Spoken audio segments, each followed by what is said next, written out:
If your Saturn is getting a P0060 error code, this video is going to show you one practical solution to fix the error code at home.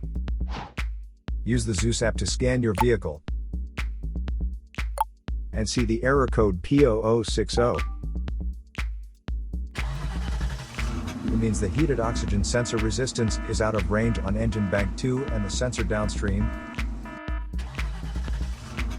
Here is one of the most practical solutions to fix Saturn's P0060 error code. Method A, the heated oxygen sensor. This heated oxygen sensor is located right after the catalytic converter. Bank 2 is on the side with cylinder number 2.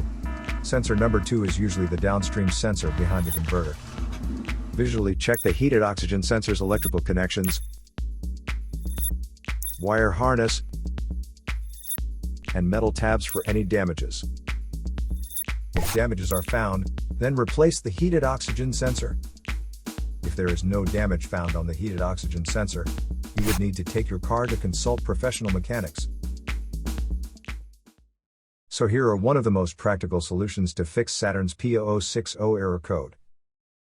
After the repair, you can now use the ZEUS app to clear the error code. And tap the rescan button one more time to make sure everything is fine with your vehicle. To save more money on car expenses, claim a free engine code scanner at the description link below, or check out the video here for more info. You're also welcome to leave comments below. Our mechanic professionals will answer them shortly. Don't forget to like and subscribe to our channel. Thanks again for watching this video.